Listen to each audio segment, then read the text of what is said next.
ಬೆಂಗಳೂರಲ್ಲಿ ಅಕ್ರಮವಾಗಿ ನೆಲೆಸಿರುವ ಬಾಂಗ್ಲಾದೇಶದ ಪ್ರಜೆಗಳಿಗೆ ನಕಲಿ ದಾಖಲೆಗಳನ್ನು ಮಾಡಿಕೊಡುತ್ತಿದ್ದ ಭಾರತೀಯ ಪ್ರಜೆಯನ್ನ ಬಂಧಿಸಲಾಗಿದೆ. 8ರಿಂದ 10 ಸಾವಿರ ಹಣ ಪಡೆದು ಬಾಂಗ್ಲಾ ಪ್ರಜೆಗಳಿಗೆ ಆಧಾರ್, ಪ್ಯಾನ್, ಐಡಿ ಕಾರ್ಡ್ ಸೇರಿದಂತೆ ಹಲವು ಮಾದರಿಯ ನಕಲಿ ದಾಖಲೆ ಮಾಡಿಕೊಡುತ್ತಿದ್ದ ಆರೋಪಿ ಅರ್ನಾಬ್ ಮಂಡಲ್ ಅನ್ನು ಅರೆಸ್ಟ್ ಮಾಡಲಾಗಿದೆ. ಬೆಂಗಳೂರು ಹೊರವಲಯದಲ್ಲಿ ನಡೆಯುತ್ತಿದ್ದ ನಕಲಿ ಐಡಿ ಕಾರ್ಡ್ಗಳನ್ನು ತಯಾರಿ ದಂಧೆ ಮೇಲೆ ಪೊಲೀಸರು ದಾಳಿ ಮಾಡಿದ್ರು. ಆರೋಪಿ ಅರ್ನಾಬ್ ನಡೆಸ್ತಾ ಇದ್ದ ಸೈಬರ್ ಸೆಂಟರ್ ಮೇಲೆ ಸೂರ್ಯನಗರ ಪೊಲೀಸರು ರೇಡ್ ಮಾಡಿ ಕೆಡ್ಡಾಕೆ ಬೀಳಿಸಿದ್ದಾರೆ.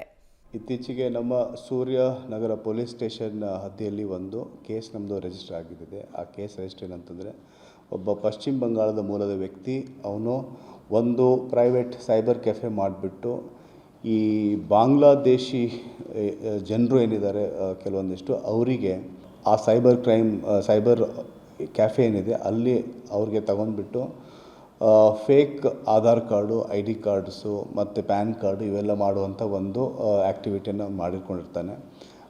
ಸೊ ಬೇಸಿಕ್ಲಿ ಫೇಕ್ ಐಡೆಂಟಿಟಿ ಅಂತ ಏನು ನಾವೇನು ಹೇಳ್ತೀವಿ ಅದನ್ನು ಕ್ರಿಯೇಟ್ ಮಾಡಿಬಿಟ್ಟು ಇಲ್ಲಿ ಅವ್ರಿಗೆ ಇಂಡಿಯನ್ ಡಾಕ್ಯುಮೆಂಟ್ಸ್ ಎಲ್ಲ ಇದು ಮಾಡಲಿಕ್ಕೆ ಅವ್ರಿಗೆ ಫೆಸಿಲಿಟೇಟ್ ಮಾಡ್ತಾನೆ.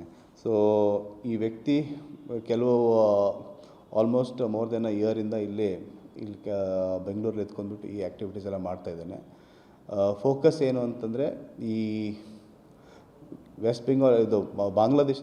ಬೆಂಗಳೂರಿನ ಹೊರವಲಯದ ಆನೇಕಲ್ನಲ್ಲಿ ಸುತ್ತಮುತ್ತ ಚಿರತೆಯ ಹಾವಳಿ ಹೆಚ್ಚಾಗಿದೆ. ಇನ್ನು ಆನೇಕಲ್ ತಾಲೂಕಿನ ಜಿಗಣಿ ಸಮೀಪದ ನಿಸರ್ಗ ಬಡಾವಣೆ ಮತ್ತು ಲೋಟಸ್ ಬಡಾವಣೆ ಸುತ್ತಮುತ್ತ ಚಿರತೆ ಓಡಾಡ್ತಾ ಇದ್ದು, ಚಿರತೆ ಓಡಾಟದ ದೃಶ್ಯ ಸಿಸಿ ಕ್ಯಾಮೆರಾದಲ್ಲಿ ಸೆರೆಯಾಗಿದೆ.